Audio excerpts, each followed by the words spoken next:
ସପ୍ତଦଶ ଛାନ୍ଦର ଶେଷ ଅଂଶକୁ ନେଇ ଏ ଭାଗରେ ରାମ ସୀତା ବିବାହକାଳୀନ ଉତ୍ସବ ବର୍ଷାକାଳ ଶୋଭା ଧାରଣ କଲା ବୋଲି ଉପେନ୍ଦ୍ର ଭଞ୍ଜ ବର୍ଣ୍ଣନା କରିଛନ୍ତି। ଶବ୍ଦ ଓ ଅର୍ଥର ସମନ୍ୱୟରେ ଉପମା ସଂଯୋଜନାକୁ ଅଧିକ ଆକର୍ଷଣୀୟ କରିବା ଭଞ୍ଜୀୟ ବୈଶିଷ୍ଟ୍ୟ। ଅର୍ଥର ସାମଞ୍ଜସ୍ୟ ସହିତ ଶବ୍ଦ ସାମଞ୍ଜସ୍ୟ ଦେଇ କବିତାକୁ ଅଳଙ୍କାର ମଣ୍ଡିତ କରିବାରେ ଭଞ୍ଜଙ୍କର ଶବ୍ଦ ପାଣ୍ଡିତ୍ୟ ସହାୟକ ହୋଇଛି ଓ ଏହାଦ୍ୱାରା ଓଡ଼ିଆ ଭାଷା ସମୃଦ୍ଧ ହୋଇଛି। ଉତ୍ସବରେ ବ୍ୟବହୃତ ଶୁକ୍ଳ ବର୍ଣ୍ଣର ଛତ୍ର ସବୁ କଦଳୀ ପୁଷ୍ପ ଭଳି ଦିଶିଲେ। ବାଣ ଫୁଟିବାରୁ ମନେ ହେଲା ଜାଇ ଓ ଜୁଇ ଫୁଲ ଫୁଟିଲେ। ମୟୂର ଭଳି ନୃତ୍ୟ କଲେ ନର୍ତ୍ତକୀମାନେ। ମେଘାଚ୍ଛନ୍ନ ଦିନ କୁହୁକ ଭଳି ଅସ୍ପଷ୍ଟତାର ମାୟା ସୃଷ୍ଟି କଲା। ଦାତାମାନେ ରଜତ ବା ରୌପ୍ୟ ମୁଦ୍ରା ବହୁଳ ଭାବରେ ଦାନ କରିବାରୁ ତାହା ବର୍ଷା ବେଳର ଉତ୍ପଳ ବା କୁଆପଥର ପରି ହେଲା। ରାଜପୁରରୁ ସୈନ୍ୟ ବାହାରି ଗିରିରୁ ନିର୍ଗତ ଝର ବା ଝରଣାର ଭ୍ରମ ସୃଷ୍ଟି କଲେ। ରାଜମାର୍ଗ ବର୍ଷା ବେଳରେ ବଢ଼ିଥିବା ନଦୀ ଭଳି ମନେ ହେଲା। ସୈନିକମାନଙ୍କ ମଥାର ଉଷ୍ଣିଷ ବା ପଗଡ଼ି ସିଏ ବଢ଼ିଲା ନଈର ହିଣ୍ଡିର ବା ଫେଣ ଭଳି ଦେଖାଗଲା। ବର୍ଷା ଦିନେ ବୀର ତରୁ ଅର୍ଥାତ୍ ଅର୍ଜୁନ ବୃକ୍ଷ ପୁଷ୍ପମଣ୍ଡିତ ହୋଇ ମଧୁପ ବା ଭ୍ରମର ଦ୍ୱାରା ବେଷ୍ଟିତ ହେବା ଭଳି ଏଠାରେ ବୃକ୍ଷ ଭଳି ଝାଡ଼ ବାଣ ଓ ମଦ୍ୟପୀ ବାଣୁଆମାନେ ରହିଥିଲେ। ଲହରୀଯୁକ୍ତ ନଦୀ ବନ୍ଧ ବାଡ଼ ପାଇ ଶାନ୍ତ ହୋଇଗଲା ପରି ଗତିଶୀଳ ସୈନ୍ୟବାହିନୀ ସିଂହଦ୍ୱାରଠାରେ ସ୍ଥିର ହୋଇଗଲା।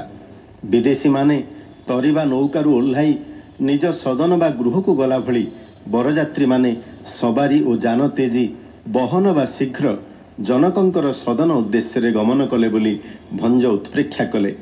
ବେଶ୍ମ ବା ଗୃହର ମୁଦୁସୁଲିମାନେ ବରମାନଙ୍କୁ ଅନ୍ନ ଥାଳିରେ ବନ୍ଦାପନା କଲେ। ଶାଳକମାନେ ବରମାନଙ୍କୁ ବରଣ କରି ନେଇଗଲେ। ବିବାହ ବେଦୀରେ ବ୍ରହ୍ମା ଓ ଆଚାର୍ଯ୍ୟ ରୂପେ ବସିଲେ ବଶିଷ୍ଠ, ଶତାନନ୍ଦ, କାଶ୍ୟପ, କୌଶିକ, ବାମଦେବ, ଗୌତମ, ଜାବାଳି ଓ ବାଲ୍ମୀକି ପ୍ରମୁଖ ଋଷିମାନେ। ବିଧି ଅନୁଯାୟୀ ପୁରୋହିତଙ୍କ ନିର୍ଦ୍ଦେଶରେ ଶାଳକମାନେ ବରମାନଙ୍କର ପଦଧୌତ କଲେ। କନ୍ୟାମାନେ ବିରହିଣୀ ହୋଇ ବିପ୍ରଲବ୍ଧା ନାୟିକା ହୋଇଥିଲେ। ବରମାନଙ୍କ ଯଜ୍ଞୋପବୀତ ବା ପଇତାକୁ ଦୂତ ରୂପେ ପଠାଯାଇ ସେମାନଙ୍କୁ ବୋଧ କରି ଅଣାଗଲା। ଚାରି ବେଦ ବ୍ରହ୍ମାଙ୍କ ଚାରିମୁଖ ଭଳି ଶୋଭା ପାଇଲା। ବରକନ୍ୟାଙ୍କୁ ଈଶ୍ୱର ପାର୍ବତୀ କହନ୍ତି। କବି କଳ୍ପନାରେ ସେମାନଙ୍କୁ ସେଥିପାଇଁ ମୁକୁଟ ପିନ୍ଧାଗଲା। ବିତିହୋତ୍ର ବା ଅଗ୍ନିରେ ଲାଜା ବା ଲିଆ ଖଇ ପକାଇ ହୋମ କଲେ ବରକନ୍ୟା। ବରକନ୍ୟା ଆଉ ଏଣିକି ଲଜ୍ଜା କଲେ ଚଳିବ ନାହିଁ ଭାବି ଲଜ୍ଜାକୁ ଜାଳିଦେଲେ ବୋଲି ଭଞ୍ଜ ରସିକତା କରିଛନ୍ତି। କଉଡ଼ି ଖେଳ ପରେ ଆସିଲା ବରକନ୍ୟାଙ୍କର ପଞ୍ଚୁଗ୍ରାସୀର ବେଳ। ଥାଳିରୁ ନେଇ ଖାଇବା ପାଇଁ ସୀତାଙ୍କ ହସ୍ତ ଚଳିଲା ନାହିଁ। ହସ୍ତର ବଳୟରେ ଶ୍ରୀରାମ ମୂର୍ତ୍ତି ଦିଶିଲା। ଭୌତିକ ଭୋଗ ତ୍ୟାଗ କରି ଦିବ୍ୟ ଭାବରେ ବୁଡ଼ି ରହିଲେ ସୀତା। ବର୍ଷା ଜଳରେ ପ୍ରତିବିମ୍ବିତ ଚନ୍ଦ୍ର ପ୍ରତି ଚକୋର ସ୍ନେହୀ ହେବା ଭଳି ଚାହିଁ ରହିଲେ ମୁଗ୍ଧା ମୈଥିଳୀ। ପଞ୍ଚୁଗ୍ରାସୀ ବିଧାନ ପରେ ଶାଶୁମାନେ ବରକନ୍ୟାଙ୍କୁ ବନ୍ଦାପନା କଲେ ଓ ଅମୂଲ୍ୟ ରତ୍ନମାନ ବିତରଣ କଲେ। ବୀରବର ଭଞ୍ଜ ସୀତାରାମଙ୍କୁ ଧ୍ୟାନ କରି ଏ ଛାନ୍ଦକୁ 62 ପଦରେ ଶେଷ କଲେ।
পুষ্পবন্ত হই সমধূপ বেনিকুল বেনি পাশে স্থিত বৃক্ষ দ্বীপ যে কিছু বেগরে গমন লভিলা সে শান্তি বন্ধ সিংহ দ্বারে মত দ্যুত পতি যে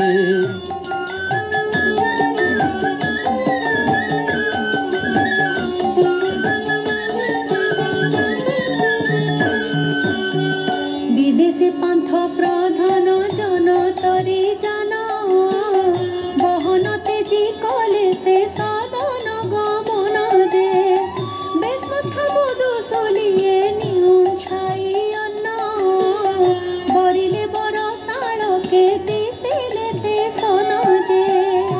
বিবাহ স্থানরে বর বেশে বসাইলে ব্রহ্মাচার্য বেদিকে যুগ যুগ হেলে যে বশিষ্ঠ সতানন্দ কাশ্যপ কৌশিক বামদেব গৌতম জাবাଳି বাল্মীক যে বিহিরচিত শালকে ধুয়াইলে পদ বিহি অনিল গমনে চমরি বিনোদ যে বিদৃষ্টি অন্তর পাত উঝটি বসরে বিভাব সুপদ্মিনীর হয়ে পরস্পরে যে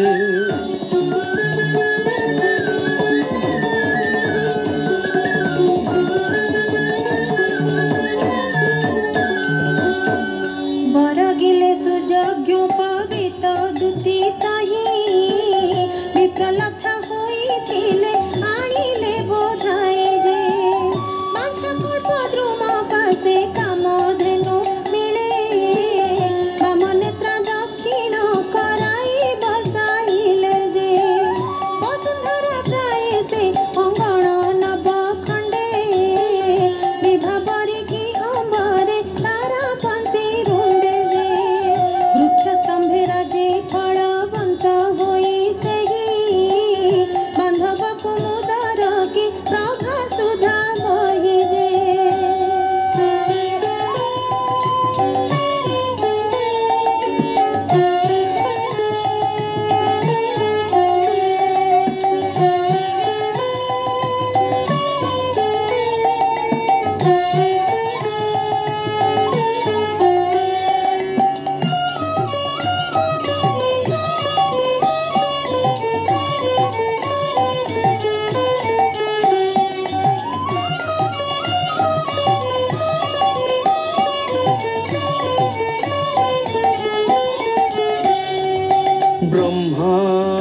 ব্রহ্মাননকু যে কইলা অনুরূপ বেদ বাক্য পূর্ণ হই চতুর মণ্ডপদে বিপ্রে লক্ষিত হইলে তাঙ্ক কর সঙ্গে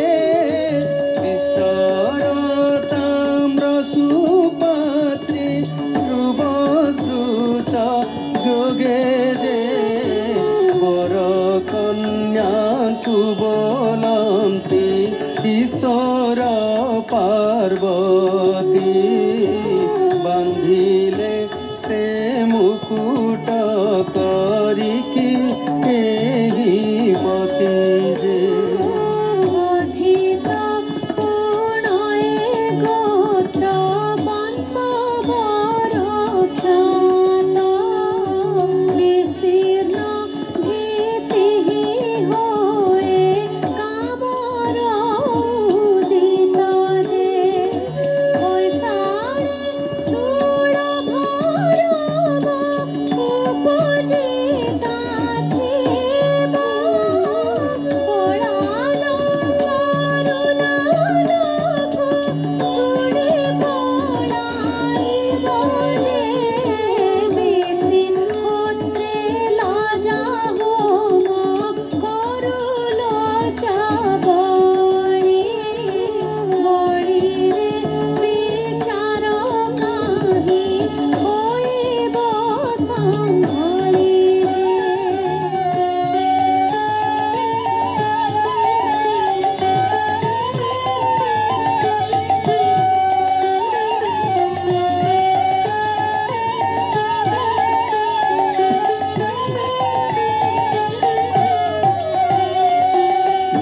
বন্ধাইলে দুহিঙ্কর কর সে কবিবে কামা পুংস এক করি সে দম্পতি পদে যে বিপ্র দুহিতায়ে তহি পরবেশ হেলে বিপদ পাশ ফিটিলা পাঞ্চি ফিটাইলে যে বাহার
কি তবে ছন্দ